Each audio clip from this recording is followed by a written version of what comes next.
Bonjour chers parents. Alors dans ma capsule cette semaine, je voulais faire un retour en fait sur la publication de lundi dernier, alors où je parlais de créativité lors des apprentissages à la maison, parce qu'alors que je veux vous publier ces belles idées d'utiliser la nature pour faire du dénombrement, je me suis dit pourquoi pas pratiquer nos mots étiquettes avec des craies sur l'asphalte, hein, des craies de toutes sortes de couleurs, ça va être super le fun, ça va faire différent. Ça a duré exactement à peu près une minute.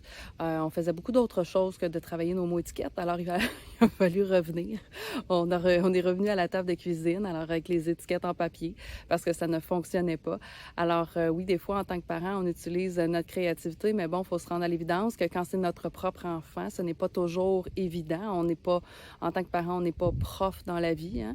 Et on a les émotions aussi qui sont mêlées à ça. Puis souvent, ça arrive, hein, que notre enfant, des fois, est un peu opposant. C'est des situations qui arrivent. Alors, c'est pour ça que je suis là. Alors, visitez le stéphaniedemers.ca. Il me fera un plaisir de vous donner un petit coup de pouce au niveau des apprentissages. Toutefois, j'ai des mamans qui m'ont partagé des choses qu'elles avaient faites à la maison. Donc, il y a une maman qui a utilisé les étiquettes de nombres et qui a fait un parcours à son enfant dans la maison. Et bien sûr, au bout de ce parcours, il y avait une petite gâterie. Alors, ça permettait en même temps à l'enfant de pratiquer ses nombres. Et une autre maman, dont son enfant a de la difficulté avec des sons, a décidé de plastifier, de mettre dans des pochettes de plastique, en fait, du matériel, puis elle a collé ça dans le bain. Elle faisait pratiquer les sons à son enfant dans le bain. Mais c'est un moment où l'enfant n'a pas nécessairement l'impression de travailler. Donc, des fois, juste de décentraliser comme ça les apprentissages, puis de mettre dans un contexte plaisant, ça peut tout changer. Est-ce que ça règle tout? Bien sûr que non.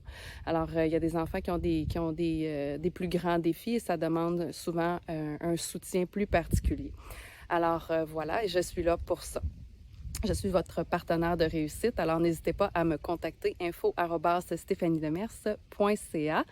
De plus, cette semaine, à sortie de classe, nous allons accueillir Catherine Bourgault, qui est une auteure québécoise, donc de romans jeunesse, mais elle a aussi écrit des romans pour adultes. Alors, Catherine qui va nous partager, en fait, son expérience professionnelle, mais aussi son expérience en tant que maman. Si vous n'avez pas vu l'émission de la semaine dernière qui était fort intéressante, alors Marie Weber, qui est étudiante au bac en univers social, qui nous a parlé de son expérience en milieu défavorisé, et puis Marc Saint-Pierre et Sylvain Dancause, qui nous ont parlé de l'éducation à 3 vitesses. Si vous n'avez pas vu l'émission, rendez-vous sur ma chaîne YouTube Stéphanie Demers. N'oubliez pas de vous abonner, de sélectionner la petite clochette.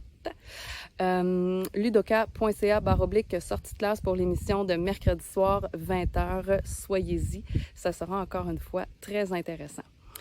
Par la suite, je voulais aussi vous parler des capsules d'Eugénie Petitgrou et moi. Alors, les petits trucs à la maison pour la lecture, on a déjà fait les stratégies avant la lecture et là, nous sommes dans les stratégies pendant la lecture. Alors, cette semaine, dans ma capsule, je vous parle de mettre au point et Eugénie vous donne un petit truc à la maison pour les enfants qui ont un petit peu plus la bougeotte. Alors, en faisant le tout de façon relaxe, dans un confort à la maison, essayez les stratégies et partagez-nous vos expériences parce que c'est bien beau donner des stratégies, mais des fois, ça ne fonctionne pas tout le temps.